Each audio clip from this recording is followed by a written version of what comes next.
And there's only 3 correctional officers. They say 3 correctional officers were involved, not not 6. They just say 3. But here you see that there's 6 correctional officers. So right there, that's a lie. What justifies 6 giant correctional officer taking you from one cell into another in that condition, unconscious, handcuffed, half naked, airlifted, And they say they and took they're away. still in? What justifies that? They say they took away his clothing because it had water on them. They took away his clothing. You know what? Interesting. What Charlotte pointed out the other day. Are you saying correctional officers are that caring to inmates when their clothing gets wet?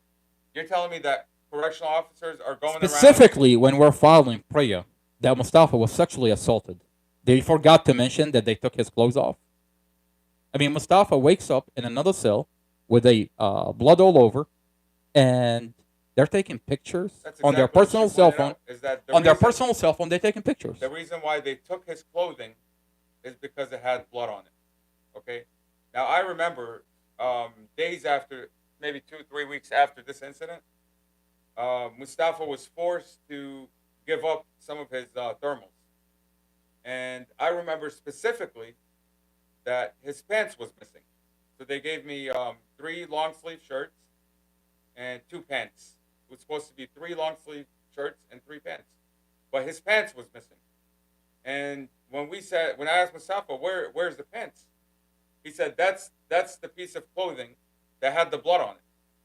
So they took it and discarded it to get rid of the blood stains. Isn't that what they did for Juan Campos? There was a And piece of fabric that they took a clothing article out of his cell, and inmates that are coming out are saying that they took before SD Long, Detective SD Long, where the police department got involved. They cleaned out that they cell. cleaned out the cell. They wiped the blood. There was a sheet full of blood that correctional officers took prior to Prince William County Police arriving on scene. Now, was this a coordinated effort? Who knows? You know what I mean? Who knows? But there are cameras in the pod. There's cameras. I mean, everything in this jail is documented. You know, clothing, like everything. There's timestamps of everything.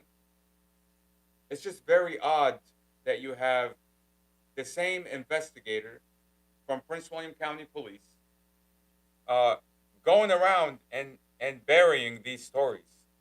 You know what I mean?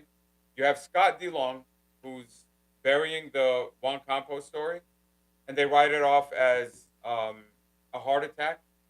And we know, I remember I had a conversation with one of the sheriffs with Prince William County, and he says, "I'm waiting for the medical Oh, you're exam." talking about Sheriff Terry. Sheriff Terry, Deputy Major Sheriff Terry, who got really upset for me at one point calling him a piece of shit because nothing that he said was adding up. He says, "I'm waiting for the medical examiner report," and he says, the medical examiner is independent. It's non-biased.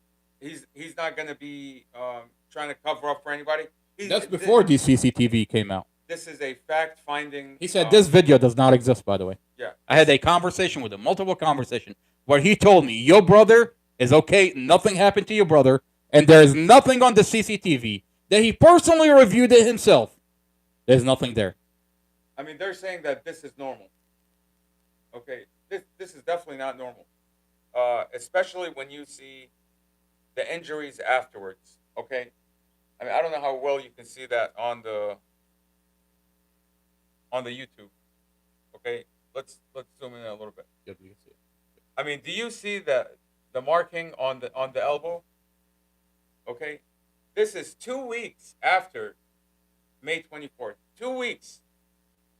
Okay, this image was taken from a video visit that you had pulled up from the Discovery.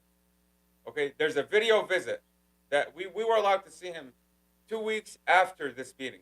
I mean, why is his arm 3 times the size of a normal arm? I mean, this is an inmate in solitary confinement. The only person that has access to this inmate is a correctional officer, and this image is from a CCTV video during that visit that I have from the Discovery. Why is his arm 3 times the size of a normal arm? Why does his head look like craters? I mean, this is Mustafa's head. Can you see comments from here? I think so, yeah. I mean, Mustafa.